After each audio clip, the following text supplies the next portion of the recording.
Hi hello guys, very good evening. Welcome to జ్ఞాన academy YouTube ఛానల్కి స్వాగతం సుస్వాగతం. తెలంగాణ హైకోర్టు జాబ్స్ 2026లో భాగంగా ఇంకా ఎవరైతే సబ్స్క్రైబ్ చేసుకోలేదో మన ఛానల్లో కోర్సెస్ని ఖచ్చితంగా సబ్స్క్రైబ్ చేసుకోండి. రేపటి నుంచి మీకు ఆన్లైన్ కోర్స్ కూడా స్టార్ట్ అవుతుంది. ముఖ్యంగా జనరల్ అవేర్నెస్లో మనకి history, polity, geography, economy, general science లాంటి టాపిక్స్తో పాటుగా ఇంగ్లీష్ కూడా మీకు సిలబస్లో ఉంది కాబట్టి ఖచ్చితంగా వి విల్ ఎక్స్ప్లెయిన్ ఆల్. ప్రతి ఒక్కరు ఎవరైతే ఇంకా సబ్స్క్రైబ్ చేసుకోలేదో కోర్సెస్ని సబ్స్క్రైబ్ చేసుకోండి. ఓకే, ఇంకా లేటెస్ట్ అప్డేట్స్ కోసం సబ్స్క్రైబ్ చేసుకొని బెల్ ఐకాన్ క్లిక్ చేయండి guys. Okay, yes will continue. First Telangana high court సంబంధించిన ఎగ్జామ్స్లో ఎకానమీ నుంచి మనకి మోస్ట్ ఇంపార్టెంట్ క్వశ్చన్స్ అయితే ఎక్స్పెక్ట్ చేసి మనం ఈ యొక్క సెషన్స్ అయితే చేస్తున్నామండి. ప్లీజ్ వాచ్ అంటిల్ లాస్ట్ వరకు. Okay, yes, first question on the screen చూడండి. మనకి గతంలో కూడా మనం క్వశ్చన్స్ చేసాం. మనం మోస్ట్ ఎక్స్పెక్టెడ్ క్వశ్చన్స్ అయితే చేస్తున్నాం. ఎవరైతే హైకోర్టు జాబ్స్ ప్రిపేర్ అవుతున్నారో వాళ్ళకి ఉపయోగపడేలాగా ఎగ్జామ్స్ అయితే ఉండబోతున్నాయి. Okay, first question. If a person is ready to work at the prevailing wage rate in the market,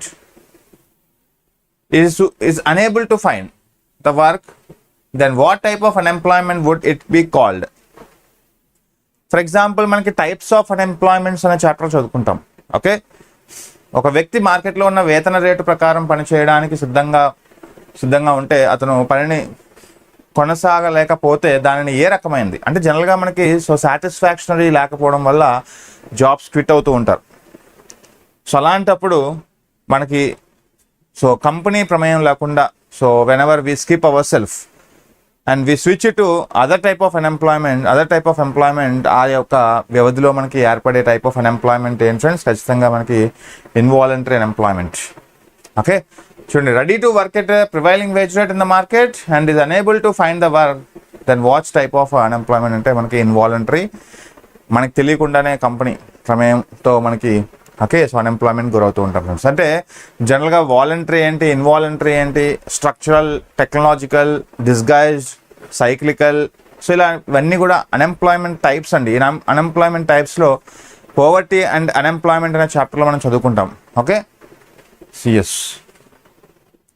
okay, చూడండి, ఇన్వాలంటరీ అన్ఎంప్లాయ్మెంట్ అనేది ఏంటంటే involuntary unemployment is a type of unemployment in which person wishes to work but he or she does not get the job. అదే అంటున్నాను. We are all having some skills ఉన్నా సరే job లేకపోవడం అనేది involuntary అంటాం. Voluntary అంటే ఏంటి? మీకు జాబ్ సాటిస్ఫాక్షన్ లేకపోవడం వల్ల మీరు ఒక జాబ్ నుంచి ఇంకో జాబ్కి మారుదామని చూస్తే దాన్ని వాలంటరీ అన్ఎంప్లాయ్మెంట్ అంటాం. అంటే మీరు కావాలని మీరు స్కిప్ చేస్తే జాబ్ని, దాన్ని వాలంటరీ అంటాం. ఇన్వాలంటరీ అంటే మీకు స్కిల్స్ ఉన్నా సరే మీకు జాబ్ లేకపోతే దాన్ని ఇన్వాలంటరీ అంటాం. ఓకే, ఇండైరెక్ట్ అన్ఎంప్లాయ్మెంట్ అంటాం దీన్ని. Okay, what type of unemployment is found in developed countries అండి. జనరల్గా మనకి డెవలప్డ్ కంట్రీస్కి డెవలపింగ్ కంట్రీస్కి డిఫరెన్స్ చెప్పుకున్నప్పుడు అన్ఎంప్లాయ్మెంట్ టైప్స్ చెప్పుకుంటాం. ఓకే, ఇది ఇన్వాలంటరీయా, వాలంటరీయా, స్ట్రక్చరలా, డిస్గైజ్డా? చూడండి, డెవలప్డ్ కంట్రీస్లో ఉన్న అభివృద్ధి చెందిన దేశాల్లో ఏ రకమైన నిరుద్యోగం ఉంటుందండి? జనరల్గా ఒక బేసిక్ సైకలాజికల్, ఒక బేసిక్ మనకి క్వశ్చన్స్ అడుగుతారు. పెద్ద టఫ్ ఏం క్వశ్చన్స్ అడగరండి. Please be focus on basics, right? ఖచ్చితంగా మనకి డెవలప్డ్ కంట్రీస్ అంటున్నాం. డెవలప్డ్ కంట్రీస్, ఓకే, అభివృద్ధి చెందిన దేశాలు ఎప్పుడు కూడా మనకి ఎంప్లాయ్మెంట్ పుష్కలంగా ఉంటుంది. అక్కడ ఇండస్ట్రీస్ ఎక్కువగా ఉంటాయి. అక్కడ మనకి ఒక జాబ్ కాకపోతే ఇంకో జాబ్ ఉంటుంది. ఓకే, ఖచ్చితంగా మనకి బెటర్ వేతనం కోసం, బెటర్ ఆపర్చునిటీస్ కోసం, బెటర్ వేజెస్ కోసం వి విల్ స్కిప్. దాన్ని వాలంటరీ అంటాం కదా. Voluntary unemployment will be more in developed countries like USA because there are lot of opportunities. If one job does not satisfy you, ఖచ్చితంగా వేరే జాబ్కి వెళ్తూ ఉంటారు. దాన్ని మనం ఒక టైప్ ఆఫ్ వాలంటరీ అన్ఎంప్లాయ్మెంట్ అంటాం. What is that? Voluntary unemployment. Okay, next one. ఖచ్చితంగా jobs to the people in the developed countries easily available but they are not ready to work in the prevailing wage rate, they are voluntary unemployed. వాలంటరీకి ఇన్వాలంటరీకి difference అదే. Involuntary అనేది మీకు skills ఉన్నా సరే మీకు అవకాశం లేకపోవడం అండ్ ఇన్వాలంటరీ. మీకు తెలియకుండానే మీకు జాబ్ రావట్లేదు, దాన్ని ఇన్వాలంటరీ అంటాం. వాలంటరీ అనేది టైప్ ఆఫ్ మీరు కావాలని స్కిల్ మిస్ మ్యాచ్ అవ్వడం. ఓకే, ఫర్ ఎగ్జాంపుల్ మీకు సాటిస్ఫాక్షన్ లేకపోవడం, ఇటువంటివన్నీ కూడా మనకి ఒక టైప్ ఆఫ్ ఇన్వాలంటరీ. చూడండి ఇంకొక type of condition, case study ఇది. If new computers are being installed in a company and some employees are fired from the job due to lack of computer knowledge, then what kind of unemployment would it be called? Disguise, structural, hidden or frictional? Question చేస్తున్నాను.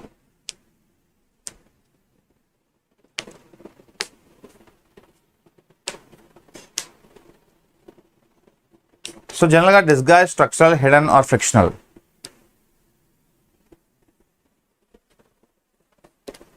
So guys అందరూ share చేయండి, okay? మీ friends గ్రూప్స్లో అందరికి share చేయండి. So type of questions మీకు రెగ్యులర్గా ఉంటాయి, ఓకే? సో ఎకానమీ నుంచి, అన్ఎంప్లాయ్మెంట్ నుంచి ముఖ్యంగా ఇటువంటి క్వశ్చన్స్ అయితే వస్తాయి, ఓకే? సో ఫర్ ఎగ్జాంపుల్ మనకి స్ట్రక్చర్ లేకపోవడం ఫ్రెండ్స్. ఫర్ ఎగ్జాంపుల్ మనకి so labour intensive and capital intensive industries ఉంటాయి. లేబర్ ఇంటెన్సివ్ ఇండస్ట్రీస్ అనేవి for example agriculture, poultry, dairy forms.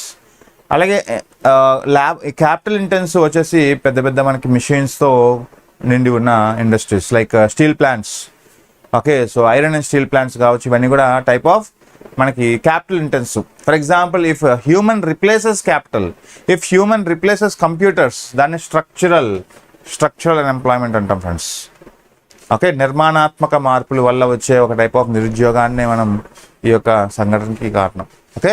అంటే ఒక కంపెనీలో హ్యూమన్స్ బదులుగా కంప్యూటర్స్ ప్లేస్ చేస్తే సో స్ట్రక్చర్ మారింది ఇక్కడ.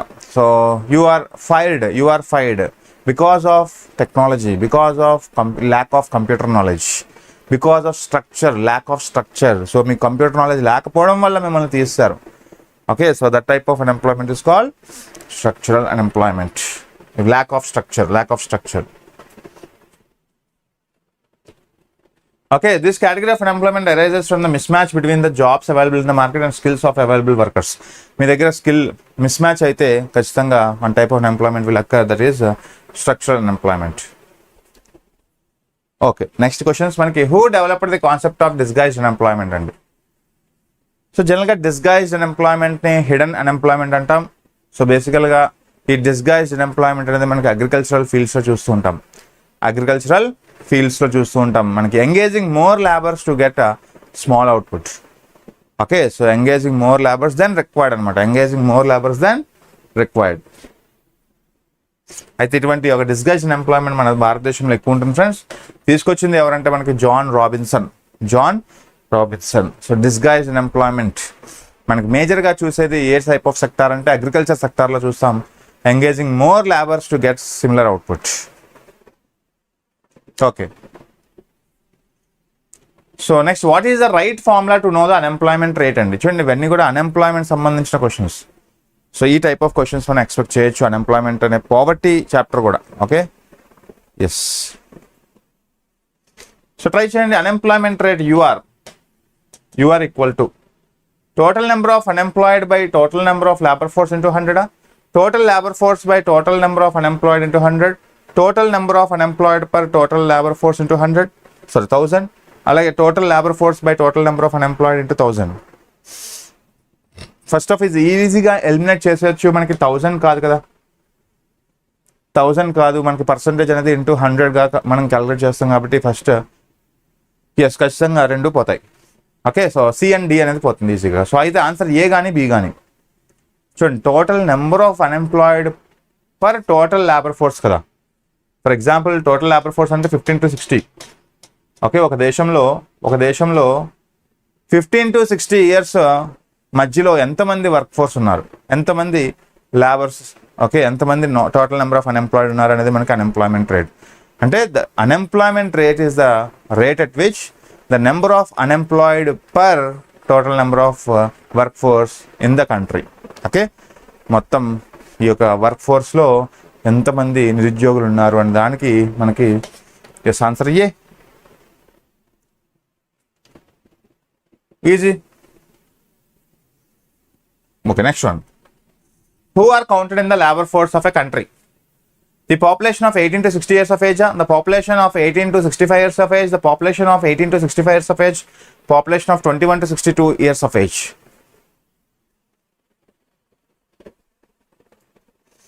Guys, అందరికి షేర్ చేయండి, ఓకే?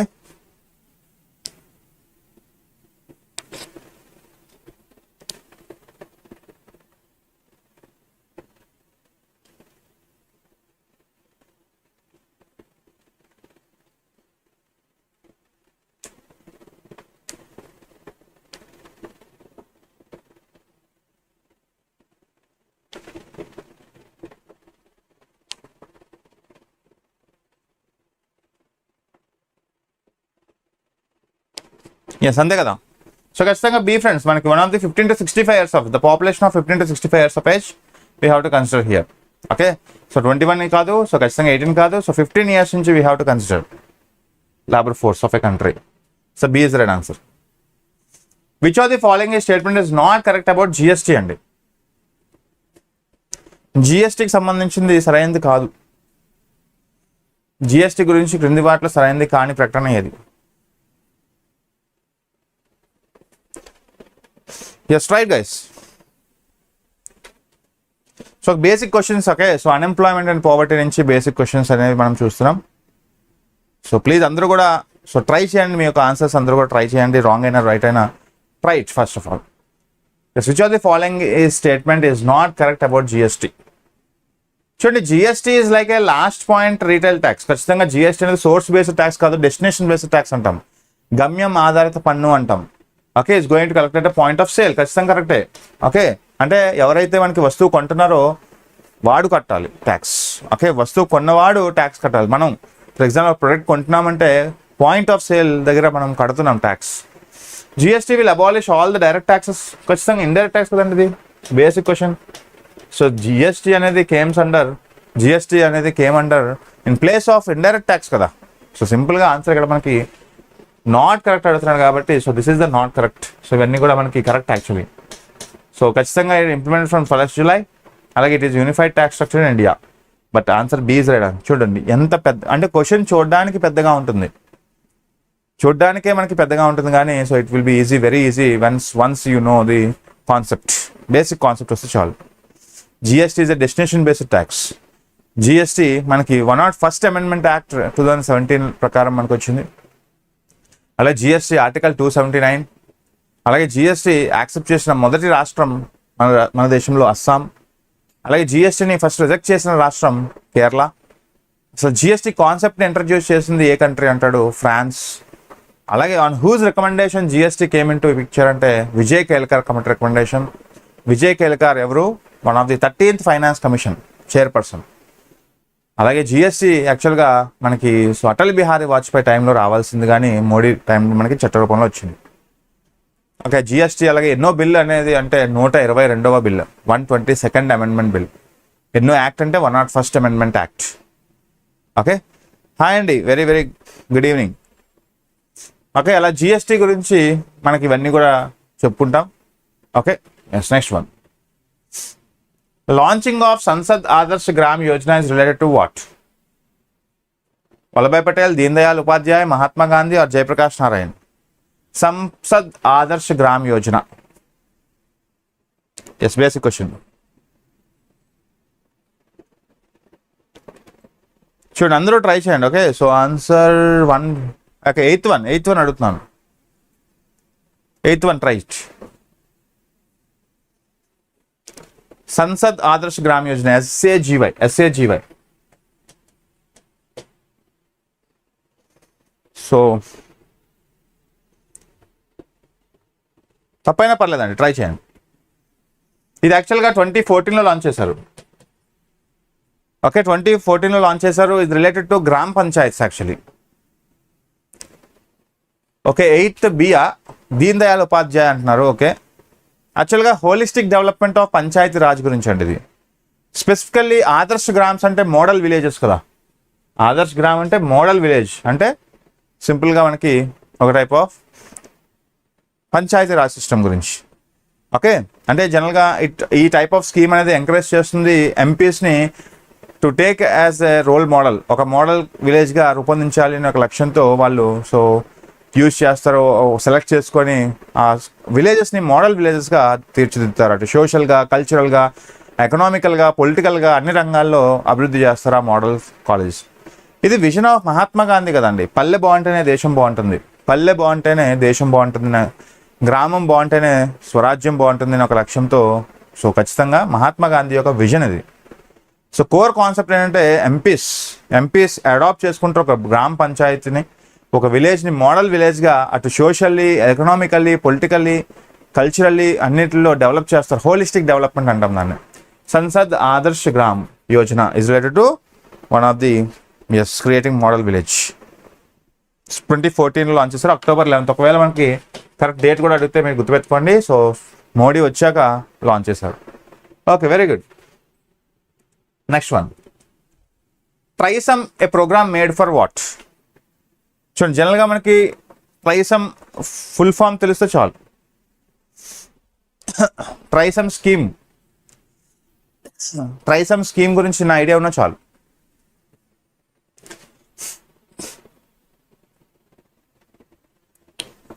రైట్.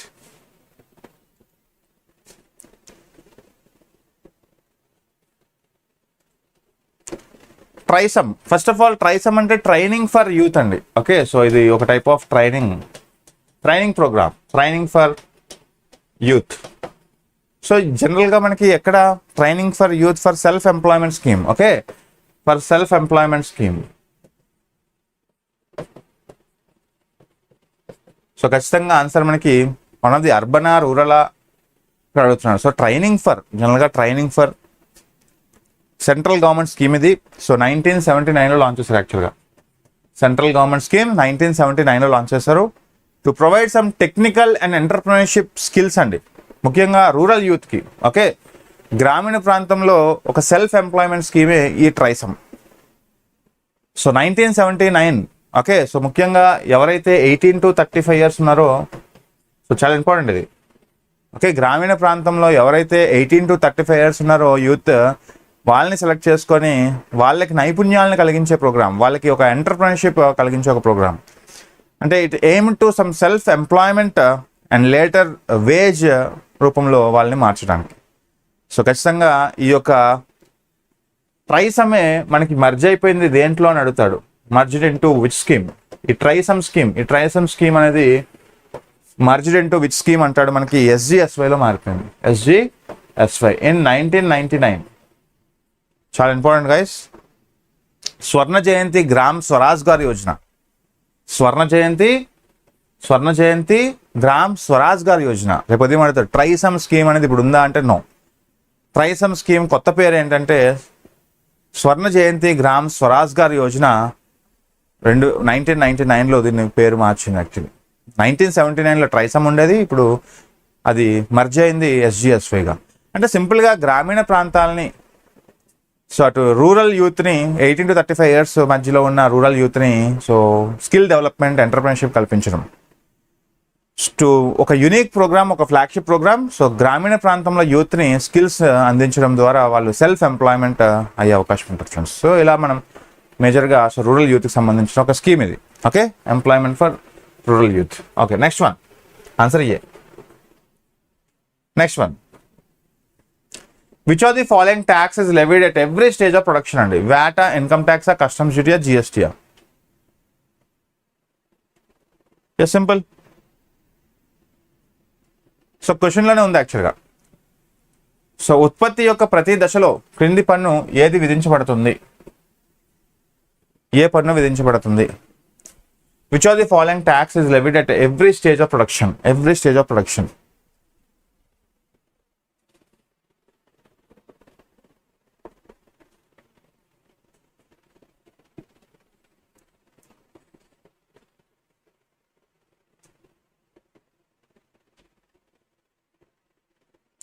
ఎస్, ఖచ్చితంగా మనకి వాల్యూ యాడెడ్ ట్యాక్స్ కదండి, వాల్యూ యాడెడ్ ట్యాక్స్, వ్యాట్ అంటాం. So income tax, customs duty, GST. And GST అనేది ఒకే stage, one tax one nation slogan.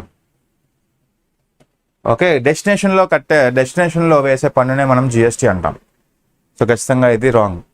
Okay, so customs duty కూడా అంతే, ఇంపోర్ట్ డ్యూటీ యాక్చువల్గా. సో GSTలోకి వెళ్ళిపోయింది. అలాగే ఇన్కమ్ ట్యాక్స్ అనేది డైరెక్ట్ ట్యాక్స్, ఇది correct.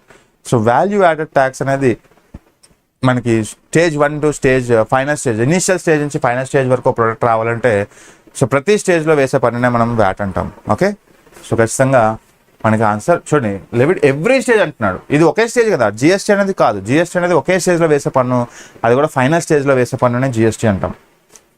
Answer A, value added tax.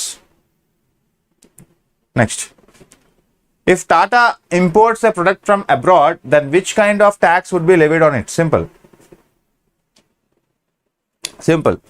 మనకి టైప్ పబ్లిక్ ఫైనాన్స్ అనే చాప్టర్లో చెప్పుకుంటాం. పబ్లిక్ ఫైనాన్స్లో సో రిసీప్ట్స్ అండ్ ఎక్స్పెండిచర్ చెప్పుకుంటాం. Receipts and expenditures.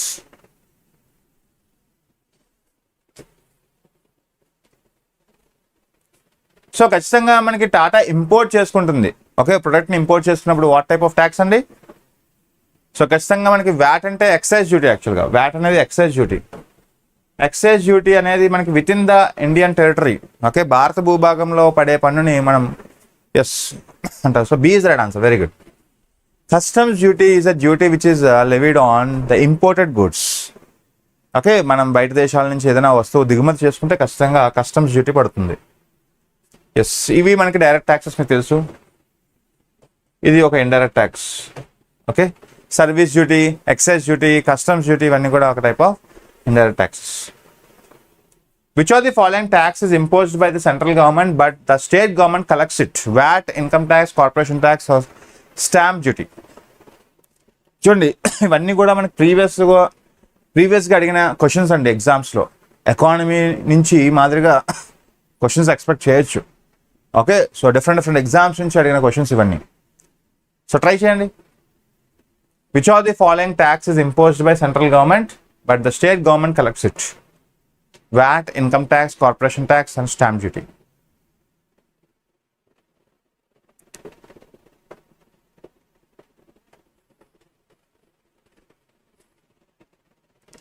సో అంతే కదా ఫ్రెండ్స్, ఖచ్చితంగా మనకి stamp duty is the right answer. So VAT అంటే మనకి imposed by central government, but collect చేసేది మనకి రాష్ట్ర ప్రభుత్వం కలెక్ట్ చేసుకుంటుంది. So D is the right answer, very good. So ఖచ్చితంగా ఇన్కమ్ ట్యాక్స్ అనేది మనకి సెంట్రల్ గవర్నమెంటే, కార్పొరేషన్ ట్యాక్స్ కూడా సెంట్రల్ గవర్నమెంటే, అలాగే వ్యాట్ వచ్చేసరికి స్టేట్ గవర్నమెంట్స్ కలెక్ట్ చేసుకుంటాయి. ఓకే, బట్ ఇక్కడ క్వశ్చన్ ఏంటి? ఇంపోజ్ చేసేది కలెక్ట్ చేసేది, ఇంపోజ్ చేసేది కలెక్ట్ చేసేది రెండు కూడా వ్యాట్ వచ్చేసరికి స్టేట్ వస్తుంది. Okay, so impose and collect రెండు కూడా మనకి స్టేట్ వస్తుంది. బట్ అదే స్టాంప్ డ్యూటీ మాత్రం so imposed by central and collected by states. Okay, production tax అంటాం. Next one, what is meant by tax haven? ఎక్కువగా వినిపిస్తూ ఉంటుంది న్యూస్లో. ఓకే, సో ఇలా డైనమిక్ టాపిక్స్ కూడా ఎక్కువ ఫోకస్ చేయండి. ట్యాక్స్ హెవెన్ అనే పదం విన్నారా? సో చూడండి, విదేశీ పౌరులకు తమ దేశంలో పెట్టుబడి పెట్టడంపై పన్ను ఉండదని పన్ను మినహాయింపులు ఇచ్చే దేశమా? Country which gives tax exemptions to the foreign citizens that there will be no tax on investing the money in their country. అంటే ఖచ్చితంగా ట్యాక్స్ హెవెన్ అంటే ఒక పాజిటివ్ వర్డ్. సో ఈ యొక్క ట్యాక్స్ హెవెన్ అనే మెథడ్ గవర్నమెంట్ ఆఫ్ ఇండియా కానీ ఏదైనా దేశాలు కానీ వాడుతూ ఉంటాయి. ఎందుకంటే టు ఎంకరేజ్ ఫారెన్ ఇన్వెస్ట్మెంట్స్. ఖచ్చితంగా ట్యాక్స్ హెవెన్ కానీ మనం ప్రొవైడ్ చేస్తే విదేశాల నుంచి మనకి ఏవైనా పెట్టుబడులు పెట్టామనుకోండి, ఖచ్చితంగా ఇన్ఫ్రాస్ట్రక్చర్ రూపంలో పెట్టుబడులు పెడితే అటువంటివి ట్యాక్స్ ఎగ్జంప్షన్ ఇస్తారనమాట. సో ఖచ్చితంగా 1 is the right answer, very good, no doubt. Tax haven అనేది relaxation for foreign investors in our country. ఇలాంటి ట్యాక్స్ హెవెన్స్ ఉండడం వల్ల ఏమవుతుంది? దేశంలో పెట్టుబడులు పెరుగుతాయి. When there is no tax, ఖచ్చితంగా it is a encouragement to foreign investors. Okay, ఖచ్చితంగా ఆన్సర్ ఏ కదండి, 13th answer A. To impose equal tax on domestic produce కాదు. మేజర్గా మనకి ఫస్ట్ క్వశ్చన్ పాజిటివ్గా ఉంది. ట్యాక్స్ హెవెన్ అనేది ఖచ్చితంగా it is encouragement to foreign investments to do more investments whenever there is no tax. Okay, country which give tax exemption to foreign citizens that there will be no tax on investing the money in their country. FDI రూపంలో invest చేసేటప్పుడు India will give some tax exemptions to foreign countries. Okay, so ఫర్దర్గా మనకి tax తగ్గిస్తే ఖచ్చితంగా investments పెరుగుతాయనే ఉద్దేశంతో. Okay, so answer A. What kind of tax system is found in India అండి? Yes, right.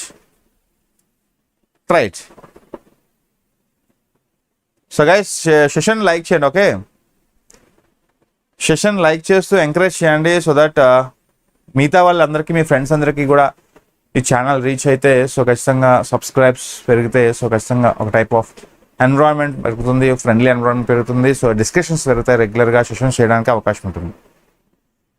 So ఖచ్చితంగా భారతదేశంలో ఎలాంటి పన్ను విధానం ఉంటుందండి? ప్రోగ్రెసివా, డిగ్రెసివా, ప్రపోర్షనలా, none of the above? 14D అవునా? ఎస్, యాక్చువల్గా మనది 3-tier ఫెడరల్ స్ట్రక్చర్ అండి. 3-tier federal tax structure. Okay, so జనరల్గా మనకి డైరెక్ట్, ఇండైరెక్ట్. ఓకే, సో జనరల్గా డైరెక్ట్ ట్యాక్స్, అలాగే indirect tax. So direct tax, indirect tax అనేది levied by central, state and local governments, మీకు తెలుసు. ఎస్, ఖచ్చితంగా ప్రోగ్రెసివ్గా ఉంది. అంటే ప్రోగ్రెస్ అంటే ఏంటి? So type of income tax కదా, income tax as well as corporation tax. అంటే డైరెక్ట్గా ముఖ్యంగా చెప్పాలంటే direct tax is a progressive tax అండి.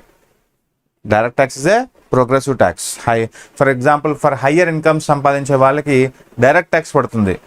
సో 12 lakhs కన్నా అబోవ్ సంపాదించే వాళ్ళకి, అలాగే కార్పొరేట్ కంపెనీస్లో మనకి క్యాపిటల్ గెయిన్ తెచ్చే వాళ్ళకి, so they will levy some tax. Government ఏం చేస్తుంది, వాళ్ళ నుంచి కలెక్ట్ చేస్తుంది progressive tax for personal income. అలాగే ఇంకొకటి మనకి జిఎస్టీ కూడా ఇండైరెక్ట్ ట్యాక్స్. సో ఖచ్చితంగా ఆన్సర్ ఏమవుతుంది friends? What kind of tax system అంటే, సో ప్రోగ్రెసివ్ అనేది మనకి one type of, progressive tax అనేది one type of tax will found in India. Okay, in form of direct tax and indirect tax. ఖచ్చితంగా direct tax అనేది very important. But మనకి indirect tax ఉంటుంది కాబట్టి, so proportional tax అండి. So answer C is right answer. C is right answer. So degressive కాదు, progressive. అంటే progressive ఒక్కటే కాదు. ఫర్ ఎగ్జాంపుల్ ప్రోగ్రెసివ్ ఉంది కదా సార్ మన దేశంలో అంటే, ప్రోగ్రెసివ్ ట్యాక్స్ అనేది ఉంది అంటే డైరెక్ట్ ట్యాక్స్. బట్ అటు both direct tax and indirect tax రెండు ఉన్నాయి. డైరెక్ట్ ట్యాక్స్ని ప్రోగ్రెసివ్ అంటాం, అలాగే రిగ్రెసివ్ ట్యాక్సెస్ని మనం ఇండైరెక్ట్ ట్యాక్స్ అంటాం. సో జనరల్గా ట్యాక్సెస్లో 2 types అండి, డైరెక్ట్, ఇండైరెక్ట్ ట్యాక్స్. డైరెక్ట్ ట్యాక్స్లో మనకి corporate tax and personal income tax, వీటిని ప్రోగ్రెసివ్ ట్యాక్స్ అంటాం. మన దేశంలో ఇండైరెక్ట్ ట్యాక్స్ కూడా ఉంది కదా, అంటే రిగ్రెసివ్ ట్యాక్స్ కూడా ఉంది కదా. ఓకే, అటు ప్రోగ్రెసివ్ ఉంది, రిగ్రెసివ్ కూడా ఉంది. ప్రతి ఒక్కటి మీద పడే ఒక type of tax like GST. So అందుకే proportional type of tax we're following. So C is the right answer. C is the right answer. Okay, next one. Which of the following policy or yojana bring 5 lakh acres under organic farming andi? Yes, right. Simple. చూడండి, జనరల్గా మనకి agriculture developmental schemes నేర్చుకోవాలి. Agriculture సంబంధించిన developmental స్కీమ్స్లో భాగంగా మనకి Shyam Prasad Mukherjee rural urban mission, పరామృత్ కృషి వికాస్ యోజన, ప్రధానమంత్రి కృషి సించాయి యోజన, ఫసల్ బీమా యోజన. క్వశ్చన్ చూడండి, 15th one. ఆర్గానిక్ ఫార్మింగ్ అండి. సింపుల్గా మనకి government is focusing on bringing or aiming to bring some organic farming. Organic farming యొక్క స్కీమే పరామృత్ Krishi Vikas Yojana, PKVY. So PKVY కింద government is planning to maintain some organic farming. So according to this scheme, Sikkim became the first organic state in India. So which is the first organic state in India అని అడుగుతాడు? Sikkim. So B is the right answer. So ఈ యొక్క పథకం కింద 5 లక్షల ఎకరాలను సేంద్రియ వ్యవసాయం కింద తీసుకొచ్చే ఆలోచనలో ఉంది గవర్నమెంట్ ఆఫ్ ఇండియా. ఓకే, అంటే జీరో బడ్జెట్ న్యాచురల్ ఫార్మింగ్ అంట కదా, zero budget ZBNF, zero budget natural farming. Yes, very good. Next చూద్దామా. Which of the following scheme is related to the management and conservation for cattle dung and solid in farms to compost, fertilizers, biogas and bio-CNG? ఆలోచించండి, బాగా ఆలోచించండి, తొందర లేదు. So try చేయండి. So మీకు బాగా తెలుసు. Okay, try it.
Yes right answer. చూడండి ఆన్సర్ ఏ కదండి. Okay, not C, answer A. Galvanizing organic bio agro resource Dhan. Okay, resource Dhan. So bio అంటే ఏంటంటే, బయో అనేది లివింగ్ ఆర్గానిజమ్స్ లైక్ ప్లాంట్స్ నుంచి, యానిమల్ రెసిడ్యూ నుంచి ఎనర్జీ సృష్టించడం. Okay, so let management and conversation of cattle dung as well as solid in farms and compost. అంటే జనరల్గా zero budget natural farming అంటాం కదా. జీరో బడ్జెట్ న్యాచురల్ ఫార్మింగ్ అనేది based on 4 pillars అండి. ఒకటి మనకి జీవామృత, అలాగే బీజామృత, అచ్చదాన, అలాగే మల్చింగ్.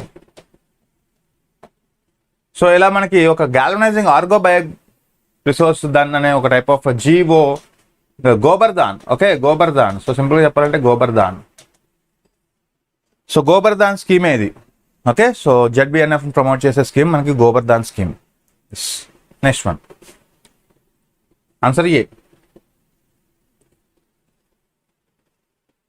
అలా 300 rurban clusters to be set up under which of the following schemes అండి. శ్యామ్ ప్రసాద్ ముఖర్జీ మిషన్, ప్రధానమంత్రి ఆవాస్ యోజన, ఇందిరా ఆవాస్ యోజన, నిర్మయా స్కీమా. Just right. So 17th question కి ఆన్సర్. 17th క్వశ్చన్ కి ఆన్సర్. కమాన్ గైస్, అందరూ ట్రై చేయండి. Okay, 300 rurban. ఎస్, యాక్చువల్గా మనకి 2021లో లాంచ్ చేశారండి. ఓకే, స్కీమ్ మనకి 2021లో లాంచ్ చేశారు. యాక్చువల్గా దీన్ని మనకి నేషనల్ రూర్బన్ మిషన్ అని కూడా అంటాం. So Shyam Prasad Mukherjee mission is also known as national rurban mission, అంటే రూరల్ అర్బన్. సో ఇది యాక్చువల్గా స్పెసిఫిక్ గోల్స్ ఏంటంటే, so to develop some 300 urban clusters across India అండి. ఓకే, సో 2021లో లాంచ్ చేశారు యాక్చువల్గా. సో ఇక మనకి scheme answer A is right answer. Pradhanmantri Awas Yojana అనేది హౌసింగ్ స్కీమ్ కదా, హౌసింగ్ ఇల్లు నిర్మాణ పథకం. ఇందిరా ఆవాస్ యోజన మనకి ప్రధానమంత్రి ఆవాస్ యోజనగా మారింది. Okay, yes. Next one, the authorization for the withdrawal of funds from the Consolidated Fund of India must come from. Okay, try it.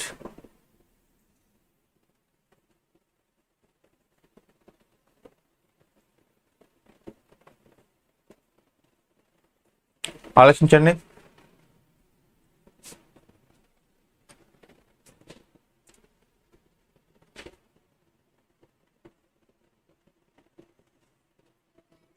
The authorization for the withdrawal of funds from Consolidated Fund of India must come from Parliament of India కదండి. So ఖచ్చితంగా మనకి according to 266 of 1. Okay, so consolidated fund of India, consolidated fund of India అనేది ఉంటుంది. Okay, consolidated India fund ఉంటుంది. So 266 of 1 అనేది మనకి consolidated fund of India. Yes, ఖచ్చితంగా ఈ కన్సాలిడేటెడ్ ఫండ్ ఆఫ్ ఇండియా నుంచి ₹1 తీయాలన్నా parliament approval is must. So ఖచ్చితంగా ఆన్సర్ అదే అంటున్నాడు. ఆథరైజేషన్ ఎవరు ఇవ్వాలి? Withdrawal of funds from consolidated fund of India నుంచి ₹1 తీయాలన్నా పార్లమెంట్ అప్రూవల్ రిక్వైర్డ్. దానికోసమే బడ్జెట్ సెషన్స్ జరుగుతాయి.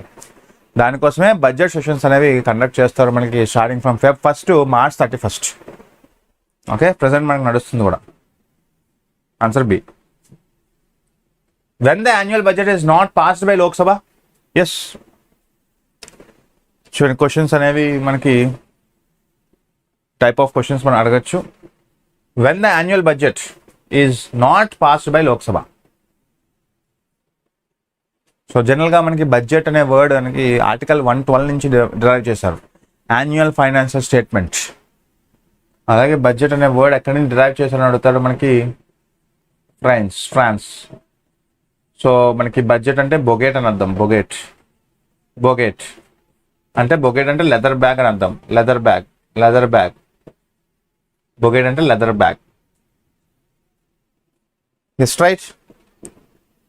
సో చూడండి, జనరల్గా budget is modified and presented again. Annual budget is not passed by Lok Sabha అంటున్నాడు. Budget is modified and presented again. So ఖచ్చితంగా ఇది not passed కాదు, పాస్ చేస్తుంది. Okay, it will pass again అంటే సో ఖచ్చితంగా మోడిఫై చేయొచ్చు. బడ్జెట్లో మనకి టోకెన్ కట్స్ ఉంటాయి, అంటే మనకి స్క్రూటనైజ్ చేస్తారు, మనకి ministries will scrutinize. Okay, so పరిచయం చేసిన వెంటనే, ప్రపోజ్ చేసిన వెంటనే so they will scrutinize. Okay, modify చేసి పంపించవచ్చు. అలాగే budget is refer to the Rajya Sabha for suggestions. Yes, ఇది కూడా కరెక్టే. సో ఇట్ ఈస్ నాట్ కాదు, ఇది కూడా కరెక్టే. ఖచ్చితంగా రాజ్యసభ ఓటింగ్ హక్కు ఉంటుంది, కానీ సజెస్ట్ చేయొచ్చు మనకి చేంజెస్ ఏమైనా. Union finance minister asked to resign. Yes, ఖచ్చితంగా annual budget when the annual budget is not passed by the Lok Sabha. ఖచ్చితంగా ఇది కూడా కాదు.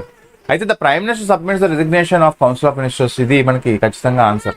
అంటే ఇట్ విల్ నాట్ పాస్, యాక్చువల్గా it is not passed. Okay, so it is not passed. So answer D is right answer guys. ఎవరైతే D ఇచ్చారో వాళ్ళు correct answer. Yes, next. అంటే జనరల్గా మనకి the prime minister submits the resignation of council of minister. So ఆ టైంలో మనకి ఏమవుతుంది, సో టైప్ ఆఫ్ కొలాప్స్ అయిపోతుంది house. Yes, clear. Next one. Next question on the screen. Open market operations refers to what? Open market operations refers to what? Open market operations refers to what? So open market operations అనగానే మీకు RBI monetary policy గుర్తొస్తుంది. RBI monetary పాలసీలో మనం repo rate, reverse repo rate, CRR, SLR, అలాగే open market operations చెప్పుకుంటాం.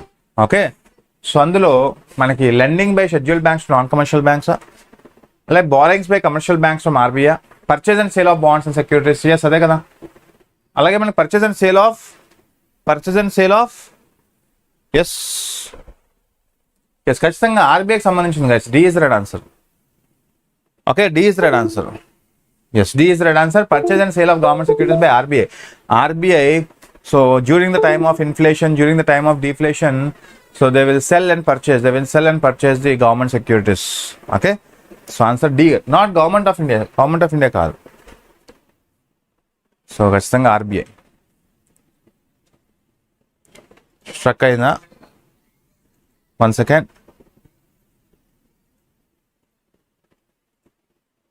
Okay, is it clear now? So ఖచ్చితంగా answer D is right answer. Not government of India use చేయదండి, ఇది RBI use చేసే ఒక type of tool, central government use చేసే tool కాదు. Okay, so ఖచ్చితంగా ఆన్సర్ ఎస్. ఓపెన్ మార్కెట్ అనేది buying and selling the government securities in the open market in order to expand or contract the amount of money in the banking system. So ఇది చేసేది ఎవరంటే RBI చేస్తాను, conducted by RBI. So monetary policy టూల్స్తో చెప్పుకుంటాం యాక్చువల్గా. Bank policy rates, bank reserve ratios, as well as open market operations. Hi అండి, good evening. Very good evening. Poverty in less developed countries is largely due to.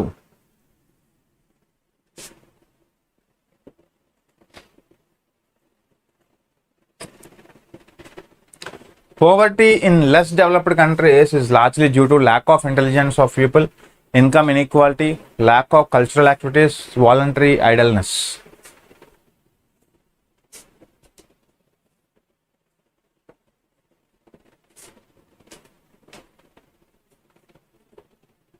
So poverty in less developed countries is largely due to, అంటే less developed కంట్రీస్లో poverty అనేది ఎక్కువ ఉంటుంది కదా.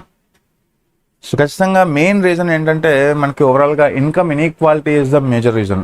So okay, poor developing countries కానీ less developing countries కానీ దేశంలో పేదరికం ఉండడం అనేది ఎందుకు కారణం అంటే, సో ఇన్కమ్ ఇన్ఈక్వాలిటీస్ ఎక్కువ ఉంటాయి, ఆర్థిక అసమానతలు ఎక్కువ ఉంటాయి. ఓకే, సో దేనివల్ల అంటే మనకి కరప్షన్స్ వల్ల, బ్లాక్ మనీ వల్ల, సో ఇలా లాట్ ఆఫ్ రీజన్స్ చెప్పొచ్చు మనకి. Okay, so 1 second.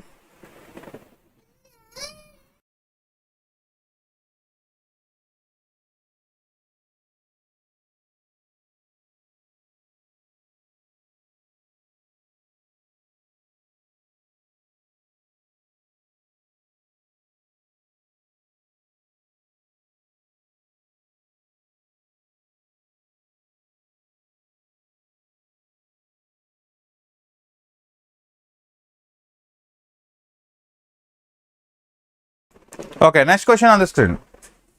In an economy the sectors are classified into public and private on the basis of what అండి, on the basis of what?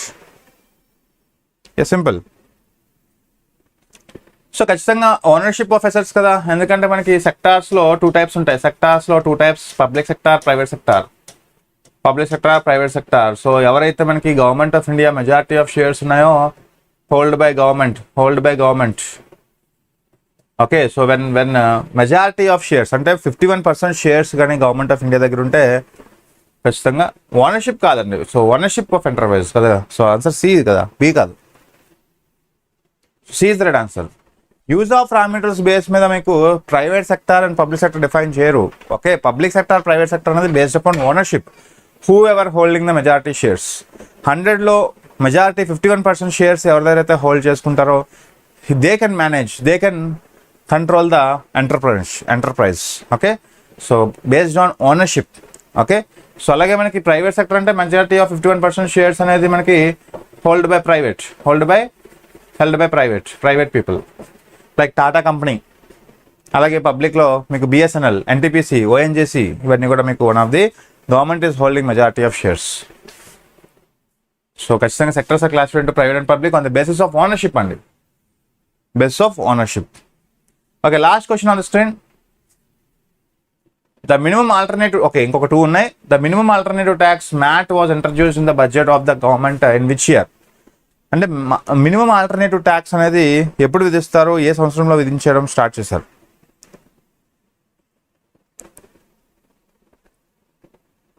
Yes right, minimum alternative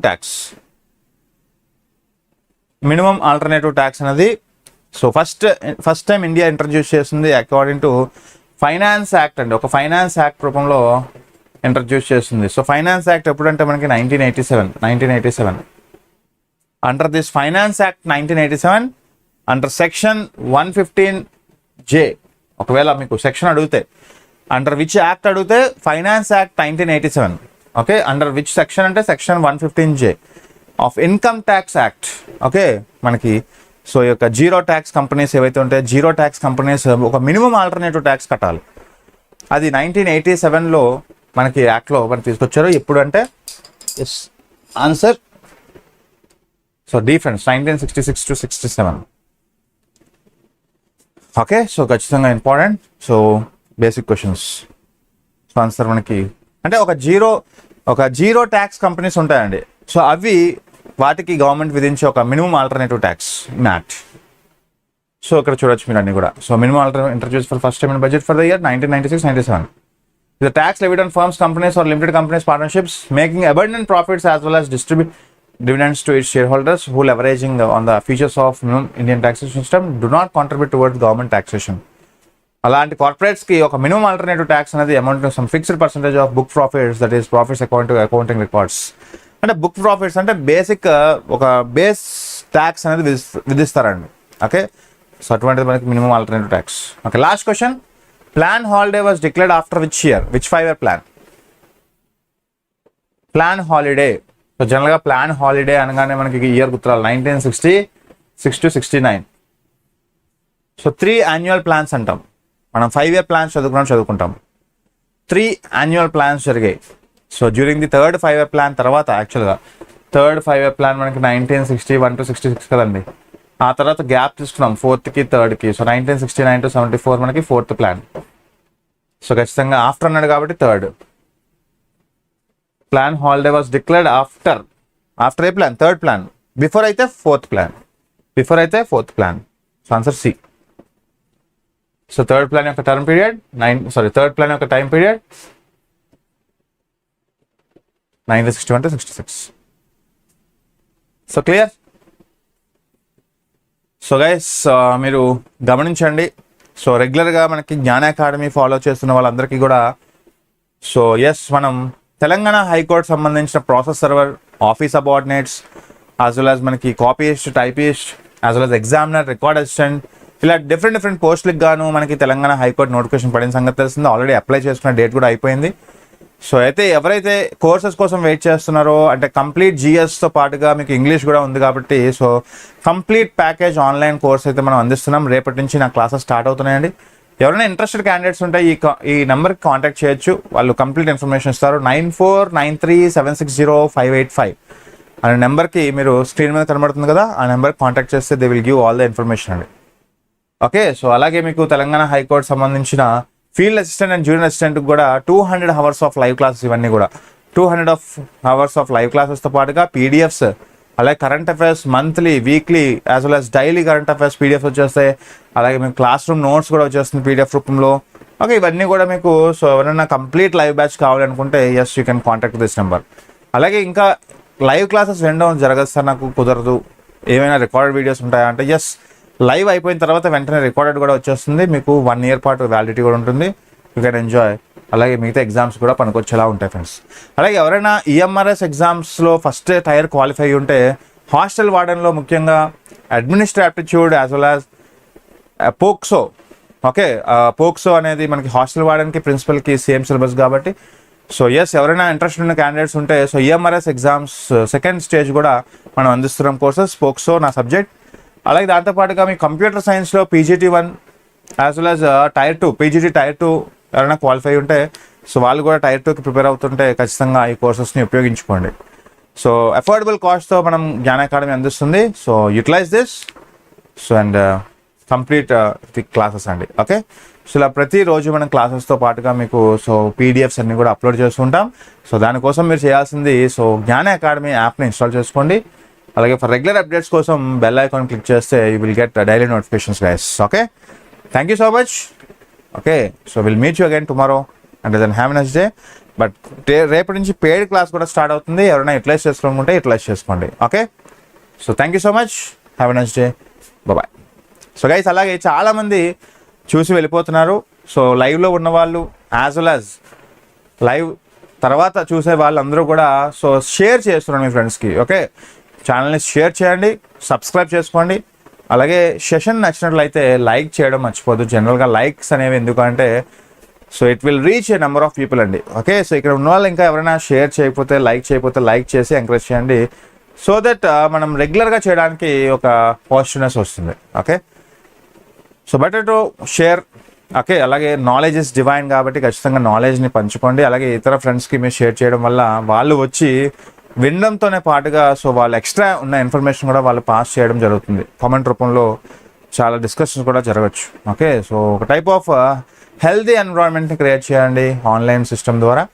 so సక్సెస్కి ఇది ఒక type of స్ట్రాటజీగా భావించండి. Okay, so thank you and all the best for your exams. So ఎవరైనా ఇంకా courses కావాలనుకుంటే మాత్రం ఈ నెంబర్కి కాంటాక్ట్ చేస్తే they will give all the information అండి. So thank you so much and have a nice day. Bye.